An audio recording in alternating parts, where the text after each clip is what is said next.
Quiet on set, please. And action. Hi guys and welcome back to the channel. In review today is the Fantastic Four First Steps on 4K Blu-ray. Let's take a look at the tech specs. It was shot on Arri Alexa 65 IMAX cameras in 6.5K using Panavision Ultra Panatta 2, Bosch & Lomb Super Bolter and Hasselblad lenses for the majority of the film, and Arri Flex 16S cameras with Zeiss and Ingenue lenses using Kodak 16mm film for the short flashback scenes. It's got a 4K DI, the aspect ratio is 239:1, it's got a Dolby Atmos soundtrack, the disc supports HDR10 and Dolby Vision with a full enhancement layer for the Dolby Vision grade, it's a 66GB disc, the average bitrate is 45.17 megabits per second for the HDR10 base layer, with a further average 5.07 megabits per second for the Dolby Vision full enhancement layer.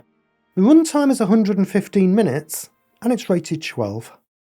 The latest entry in the MCU, The Fantastic Four First Steps, lands on 4K Blu-ray, courtesy of Disney, exhibiting a range of technical merits that supports this instalment's more stylised visuals with a native 4K transfer and a HDR-enriched colour palette. But how fantastic is this 4K really? From the off, being digitally shot, the image is clean and free of any grain, but carries a notable softness and doesn't reach razor-sharp territory, due to some of the stylistic choices that have been made to give the image a period 60s feel, and to perhaps help the vast amounts of VFX work blend in better with the live action material, with the lens choices and appropriate vintage colour grading all playing a part in this.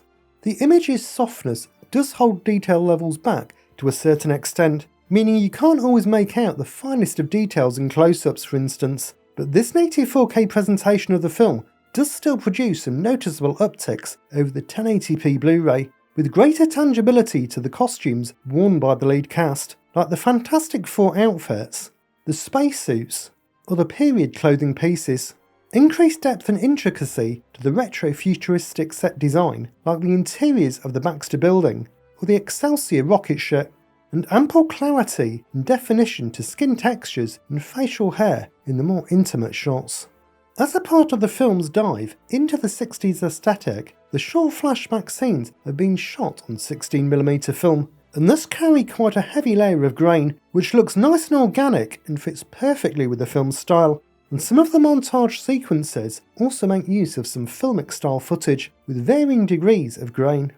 The film utilises a vast amount of VFX work throughout, with there not being many shots which haven't had at least some form of digital enhancement, and although a few elements have been crafted using some practical techniques and old school methods like miniatures for the Excelsior ship, with optical effects for Sue Storm's abilities, the majority has been brought to life with CG.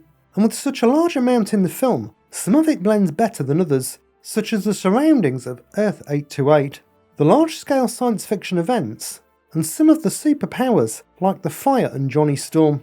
One of the biggest reoccurring examples though is The Thing, which has the tendency to blend in better in low-light environments rather than in brighter settings.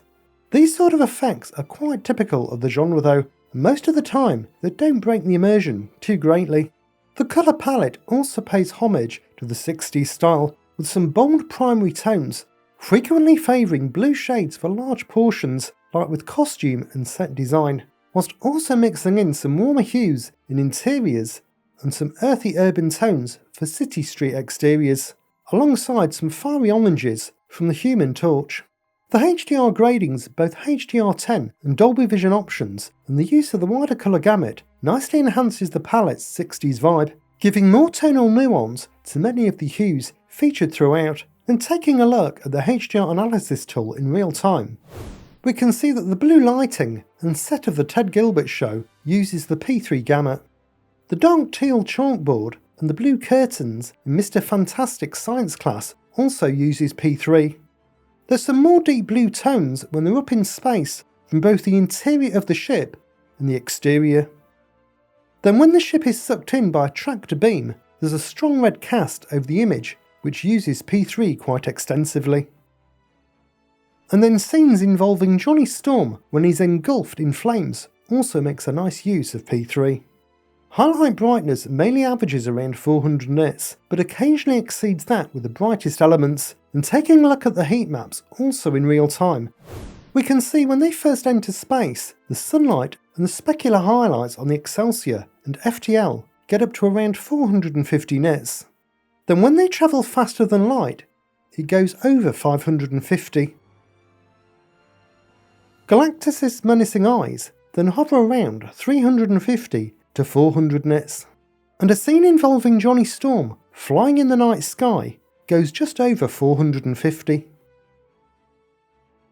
Black levels are sufficient, with good shadow detailing and no issues with crush, sometimes leaning towards a dark grey tone as a part of the movie's vintage filmic style. The image is supported by an ample encode on a 66GB disc, handling the 16mm grain structure and other complexities of the image without any issues. As for the audio, Fantastic Four: The First Steps is accompanied by a reasonably engaging Dolby Atmos soundtrack that aims to capture the scale and drama of the story and its characters to quite good effect. And once I turned up the volume a few notches above reference level, due to Disney-itis, I found the mix to be quite an enjoyable experience with some decent immersive qualities. The soundstage mainly comes to life in the film's key sequences, with some good surround channel engagement and a decent amount of high speaker usage. And 18 minutes in, the arrival of the Silver Surfer is the first standout scene, with helicopters flying overhead, meteors coming down, the voices of the news anchors on the screen coming from above, and Silver Surfer's voice eerily echoing around the soundstage, enveloping the listener. At 36 minutes in, there's some mechanical noises from above when they're walking around Galactus' ship. A couple minutes later, with the first appearance of Galactus, there's some more mechanical noises as he leans forward and his voice then comes through the heights. At the 43-minute mark, the Silver Surfer chase sequence is another standout, with laser gunfire and Silver Surfer's board creating some nice panning effects.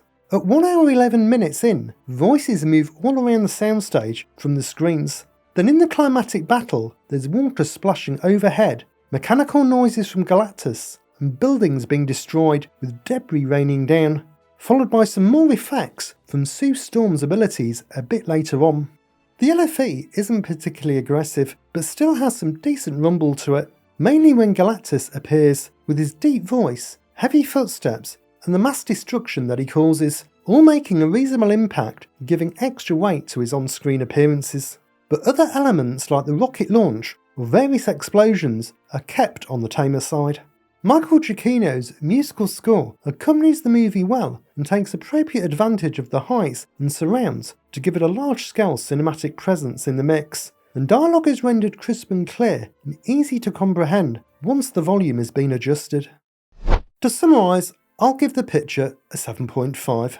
Disney's UHD presentation offers a clean, digitally shot native 4K transfer that carries a light softness which slightly holds detail levels back, seemingly due to artistic intent, but it still provides a reasonable upgrade over the accompanying Blu-ray, producing ample upticks to clarity and definition and some nice enhancements to the colour palette and dynamic range, with effective use of the wider colour gamut. And I'll give the audio an 8. The accompanying Dolby Atmos soundtrack makes for an enjoyable and engaging listen, coming alive when necessary in the key sequences, with good surround channel activity, decent top layer output and some reasonable bass response. So these are my thoughts on the Fantastic Four: First Steps on 4K Blu-ray. If you would like to purchase this release, you can use my Amazon affiliate link in the description below, which can earn me a small commission and helps to support the channel. It's much appreciated. Thanks for watching guys, enjoy your movies. Bye!